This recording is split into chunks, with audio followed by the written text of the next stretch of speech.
I've been coming down here since the second day because I think the society we're living in has some problems, and we're down here to show that we're willing to build another world.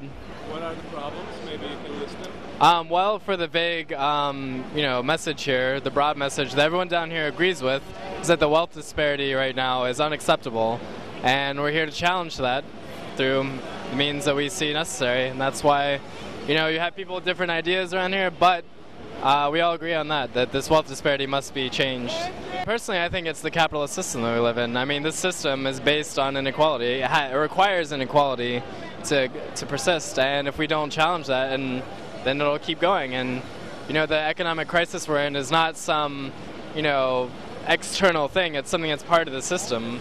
It's not, this isn't something that's like, oh, there's this unique problem. It happens constantly, and we're here to point that out and do what we can about it. For example, healthcare. I think a lot of people down here, maybe not everyone, but a lot of people would agree that healthcare shouldn't be this for-profit institution in society. Healthcare should be something that's guaranteed to everyone. Education. A lot of people down here have student debt. That's ridiculous. I mean, why shouldn't society itself invest in these kinds of things? That's a question a lot of people down here are asking. What about just care? Is this something that we need? Care. Sure. You said healthcare. Yeah. It's important, but what about the healthy people? I mean, it feels like a lot of people we spoke to said what's great here is that everybody's together. Everybody's working for their Absolutely. Unity. Forget the Wall Street people, forget the banks. Absolutely. Just the fact that we're together already makes a huge difference. People feel it. People, they come close and they feel it. Absolutely. I mean, that's what some people call pre-configurative politics, right? Like, what we are, like, this is like partially a model of a new society. Like, if you could call this a revolutionary kind of movement, if you could, some people wouldn't. We need to change the values of society, right? So our society is a society that puts self-interest, profit, all these things above human needs, healthcare, all these things, but also compassion. I mean, it's a basic value judgment. And I think if you go around here, it's different. You're on the trains around New York City, you sit there, you don't talk to anybody, you don't look at anyone. Down here, you come down here by yourself, you sit down, in 10 minutes, you made like 10 new friends, and everyone has this great feeling.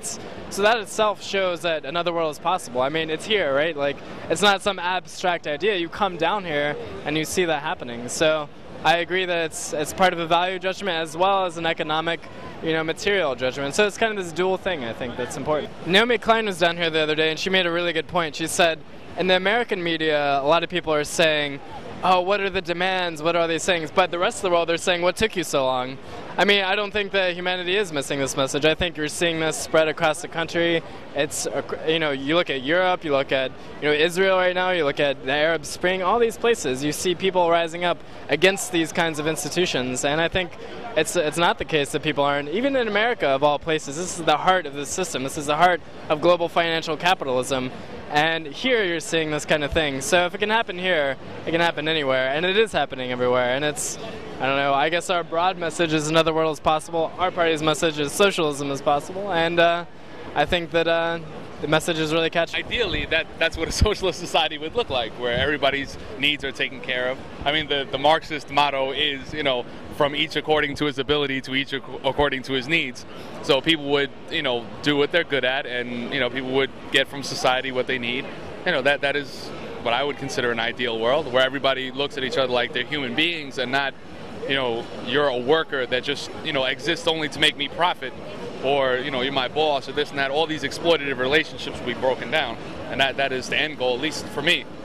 That's what I would fight for.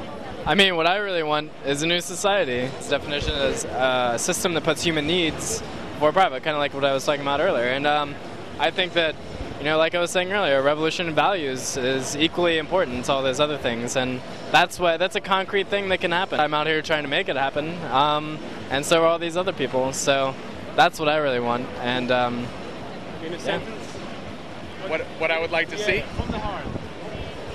I would like to see a world where, we act humanely towards one another and treat each other like human beings instead of exploiting each other and doing ill to one another. I mean, I would call, that new society a socialist society. I mean, you can call it whatever you want. It's a society based on, meeting our needs and taking care of one another, and where our culture would be a little different too. I mean, we wouldn't glorify greed and self-interest over the collective good of everyone else. You know, where I think now we're taught to value those things. You know, greed and self-interest. It's just not good. You know, we have to change our culture. We have to change the way we think. We have to change the way we produce and consume. We have to change everything. I would just like to see this movement shift America into something that can become a global community. Economically, we've already become a global community, but not socially. We trade and import a lot of stuff. We export a little bit, and all other countries, they import, they export. But everybody is still, we're America, we're Europe, we're China. We're not, we are. And that's, to me, that would be something to work towards, the we are.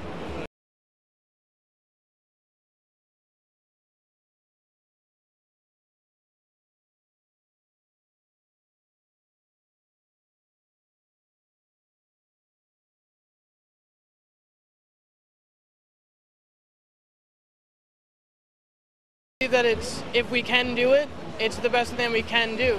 It's just I'm not so sure if people can do it.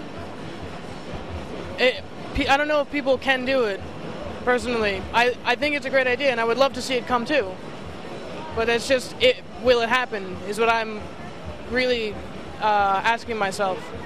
We've had this type of culture before even radio existed, so that's really, it's not the cause of it, but it's a symptom. It's something that allowed us to be complacent. It's something that allowed people to kind of forget and tune out the problems that we have had, either socially, economically, what have you. They'd rather, instead of deal with it, they could just turn to their TV or go to the internet or go to the radio.